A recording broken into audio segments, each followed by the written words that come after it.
dear friend. Hi there. Welcome. This is Sarah. How should I introduce you? You've got the love in your middle name. I know I have a long name. Sarah Love Hannah McCoy is all my names together, but Sarah Love is fine, or just Sarah. It's like poetry. Sarah Love Hannah McCoy. I love that so much. The heroine in some fantastic novel that I want to read in summertime under an apple tree. Ooh, I like that. I tried to take one out and make it shorter, but they all in there. So I love it. And I was just about to say that this painting behind you is just lighting me up. That's funny. That's wonderful. That's a first or second layer. There'll be about 10 layers on top of that, probably. But I put the hearts like on the layers that you don't see. I'm always kind of drawing hearts underneath the work I do. So I thought that'd be fun to kind of have it vibrating in the background today. Well, it sure is. I love it. Not being an artist, I'm always so fascinated by what the process is, and I always love seeing how these things evolve in phases. Me too. Well, thank you so much for joining us. I'm really, really excited to be connecting with you and getting to share you this little gorgeous treasure that you are with the Full Circle and Chronic Wellness Tribes. You are truly doing some of the most transformational, beautiful work in the world that I've seen this year, and you are touching and have the potential to touch so many. So I really want to do anything I can to give a platform to you and also to I Stand for Love. So would you just tell us a little bit about how all of this came to be so we can share your amazing story? Thank you. Yes. You're a rock star. Yes. Well, it's always a question of where do we start, right, when we tell our stories. But I'll just do a quickie from the beginning. Growing up in a not-so-friendly environment, alcoholic father and other things going on in the family. And so from early on, I kind of learned to be the smoother outer, either hide or make the rainbows come out kind of survival mechanism. And so I see now on my journey how that's all kind of weaved into the work that I do and my desire to spread the love, because I really felt like as a child it just was so confusing, the suffering and the anger and just the things that we do to each other. Basically, it was just always kind of that question of my mind of like, why are we doing this? Why is this not fun? Why is this really scary? When there was that feeling like it could be a different way. I think it could be a different way, but I wasn't seeing a lot of examples of that, so I grew up and thankfully now I will say that I have a really amazing relationship with both of my parents, and I feel really blessed that we made it through that. But it was a lot of healing. It was a lot of that battling, kind of that survival mechanism that never wants to go away. It always wants to kind of help you out through life. And so I found myself just either hiding and not shining very brightly, because that was the danger. That was a dangerous place. Or trying to just smooth everything over all the time and not really having access to my full range of emotions, not being able to be in a room with someone with angry feelings because it was like, ugh! So all that stuff was just years and years of, thankfully, reading amazing books. And I found music at an early age in my teens, and music as in like the Grateful Dead and a whole like tribe of people that we're having a different experience of life. So that was a huge awakening that there was people that were thinking about peace and love, and that it was just even around, or that there was somewhere to go to feel good and dance and not have to have that kind of constant like censoring of the good vibes.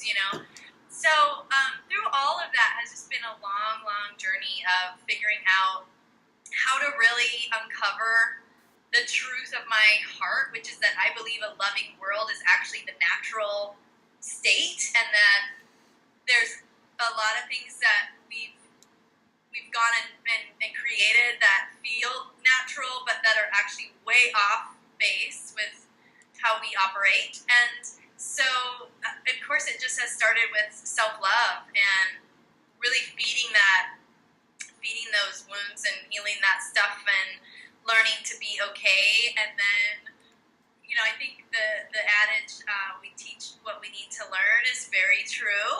And I see that in myself with wanting everybody to feel loved all the time, and kind of where I came from. And so that's kind of the roundabout spiral story, I guess. It's beautiful. So really the foundation for your walk in the world today was both one of self-discovery and healing, but shining the light on your own self-care and self-love so that you can do that now on behalf of so many. Tell us about your project and your work in the world that's built on this foundation. Well, I've been making that little, this beautiful calendar with the daily messages, and that happened about... I didn't bring mine. Do you have one next to you? I do. Oh, I didn't bring mine. I meant to have it right here so I could show it off. That's so funny. This is no little calendar. This is a gorgeous work of art. It's an oracle. It's an inspiration, and everybody needs to have one.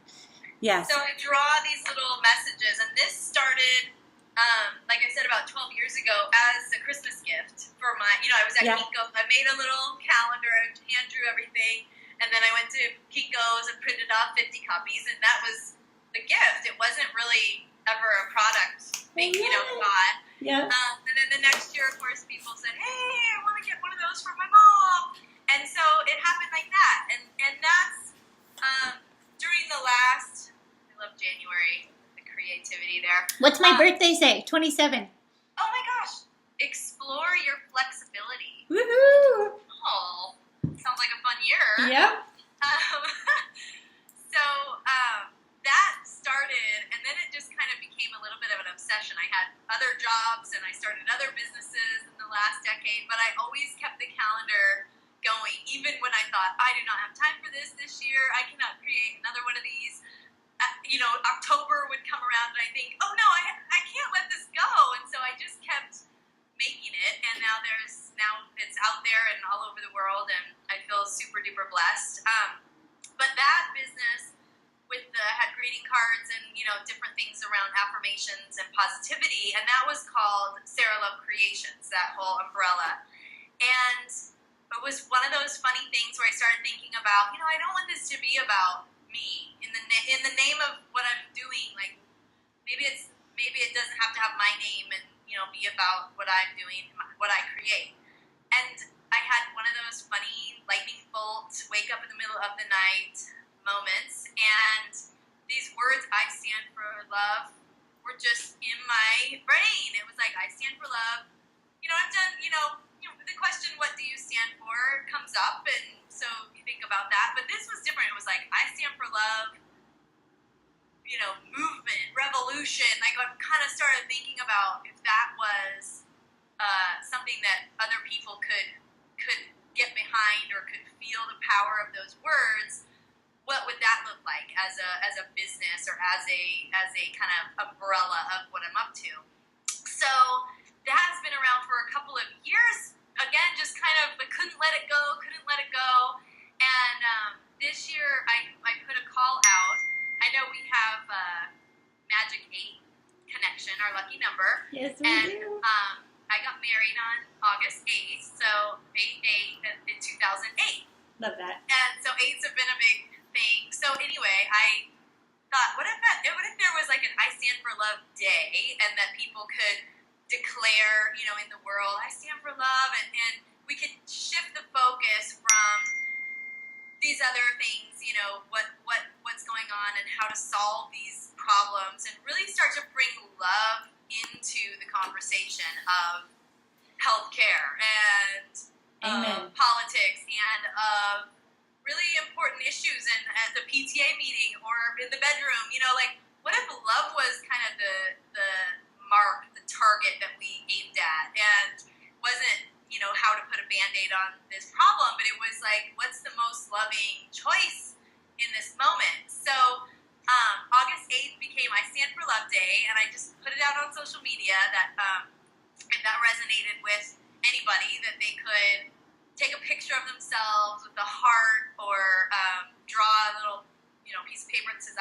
love, and just post it. Just kind of flood the airwaves with these positive, faces saying I stand for love. So that happened, and about a week, I kind of put it out there, and then it was August 8th a week later. So it was amazing how quickly that resonated with people, and about 1,000, I think it was, I don't remember the exact number of people, posted photos and started taking pictures of when they walked down the street and there was a heart-shaped leaf on the ground. I would get a photo of this heart leaf, and I thought, oh my gosh, this is so fun. People are picking up on this, and it's super simple, super basic, but the message behind it is really that has that take a stand energy. And for me, that was a big leap from covering everything up with rainbows and sparkles and trying to make it loving and, all that, to really standing for love, which is inside and out, and becoming that kind of checking in with myself at every turn. Like, am I making a loving choice? Am I bringing loving energy to this room? Am I speaking lovingly to myself? And it's work, but but it's also I feel like it's like a muscle. It's like the more you just do those kind of exercises, it just gets stronger. It becomes like the default mode instead of the other voices and the other stuff being constant. Absolutely. And now, because I know you and because I'm fortunate enough to get to chat with you behind the scenes, I know that these two worlds have really merged, that your platform for I Stand for Love and the calendar and its reach are feeding each other on some level. And I know you had a really amazing, super sweet milestone that you had this week, right, where you got to share a calendar. Would you be willing to share that story of getting to share your calendars? Yeah. Yeah, thank you. The road of life is sometimes so amazing. It's hard to kind of really track how it happens. But my husband and I moved to St. Louis, Missouri. That's where I am right now. And that was not on our radar. If you had asked us a couple years ago that we would be living here, it would have not even occurred. But life is pretty amazing like that. And so we got here 2 weeks before the Michael Brown shooting. Well, and let me just interject, because you kind of touched on it, but it really was kind of a dramatic change. You were living in kind of an artsy life in Portland, and then you spent a year, was it a year in Mexico? Yeah. So, this wasn't like you made a Midwest move or something. Like, you really took a big transformational step to find yourself in St. Louis, which you didn't maybe know at the time what that was all about, and then you're going to share with us what's happening. Yes. So, we sold our house, sold everything, moved to Mexico. It was like this huge transformational I love this time of life of just like, okay, we've got nothing to lose, and let's go have this amazing adventure and live on the beach. And we had been to this little town that we fell in love with, and we did it. And it was completely wild, exciting. And then we realized, okay, this isn't really home, so we started putting the feelers out. So that's how we got to St. Louis after that, like, long, winding road.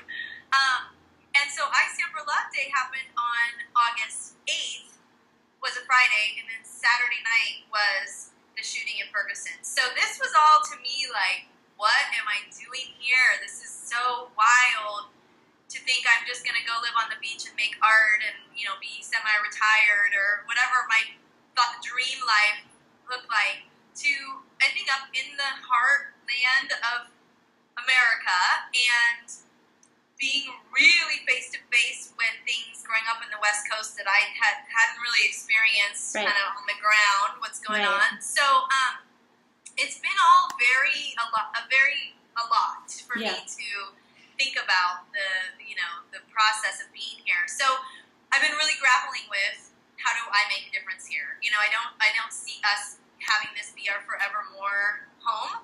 So what do I do in the time that I'm here?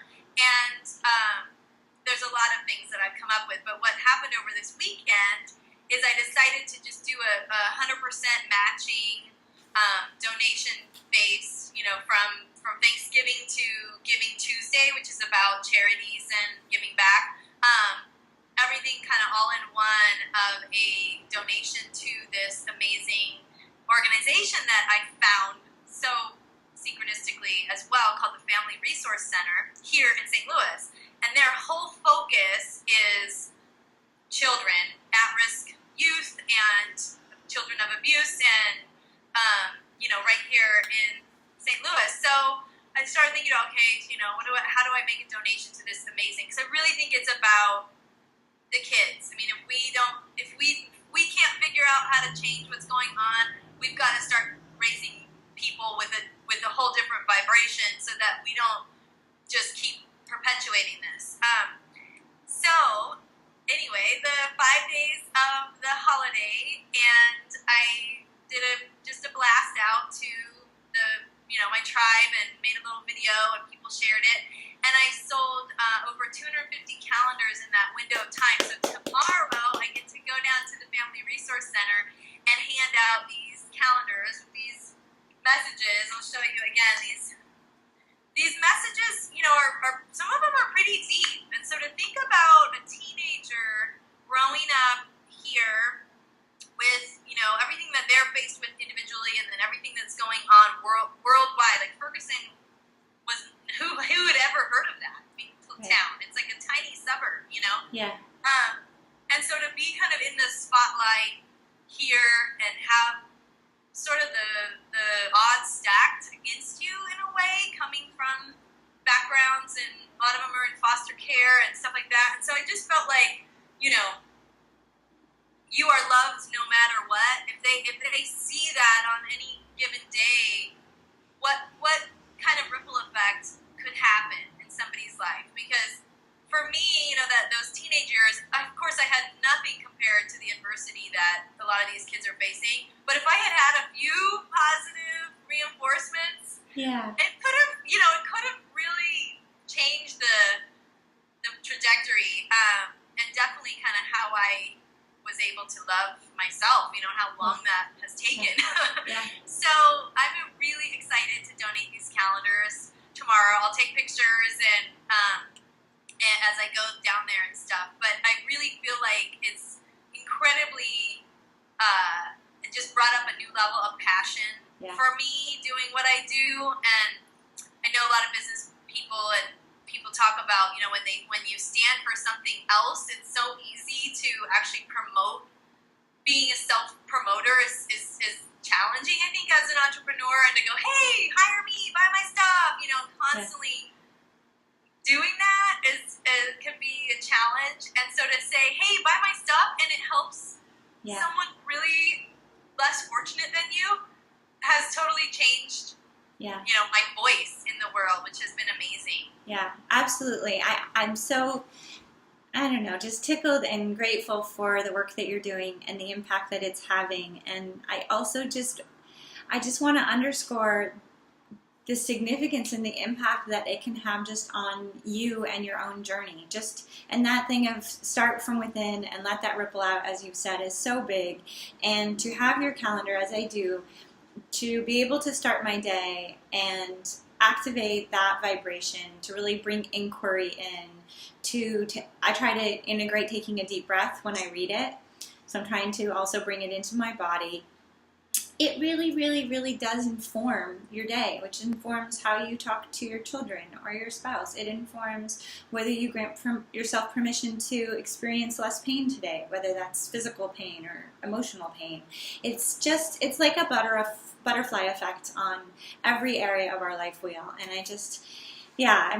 I'm so grateful for your willingness to not only do this work in the world, but then to be so incredibly generous with all of us and bringing it forward to a global platform and a topic that is touching, lives worldwide, bringing up really important discussion, but also revealing how much distance we still have to cover to get to a place where we're all coming from love.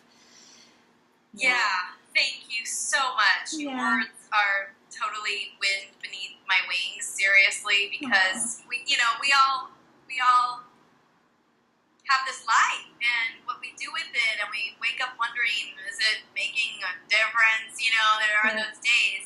So when you talk about that deep breath and bringing it into your body, it makes me really means a lot, because I feel like, you know, if it's your day that got impacted and then you speak kindly to your child or have a conversation about something, you know, deeper or bigger or love, that's it. It's like really not about changing the world. It's about that ripple that just happened for you, you know, and that just makes it all worthwhile to me. Thank you. Oh, thank you.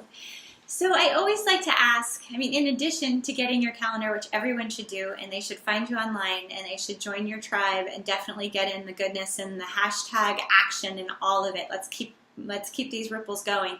But in addition to that, what is one thing a person could do if they didn't know where to start, if they were maybe feeling like even just that bringing the love into the heart for the self was farther than they can get today?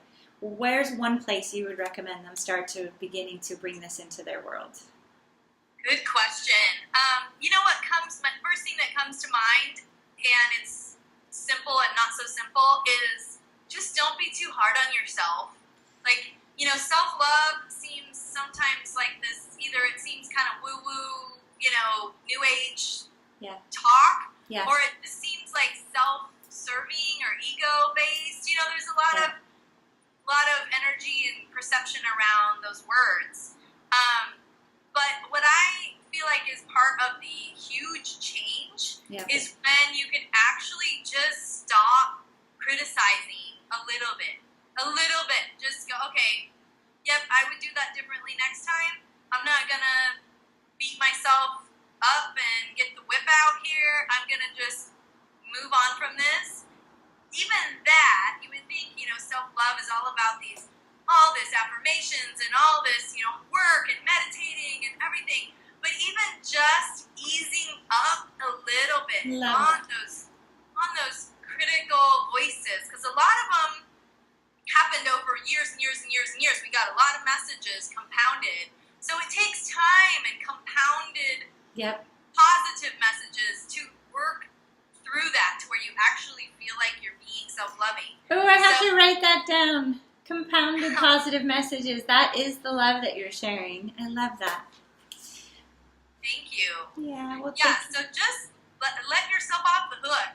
That's, you know, it's easier said than done, but that's a great place to start. And the next time you're just going there, just try to go, okay, all right, cool, I hear ya. Now I'm going to move on. And even that is total change. I love it. Ooh, the sun came out as you said that. It's like, wow! Oh my gosh. Nice. Too funny. It's literally coming through a break in the clouds. Oh my gosh. You're beaming. Well, with that divine light around us, I guess we will sign off. Sarah, thank you so much for joining me today. It's absolutely an honor and a pleasure.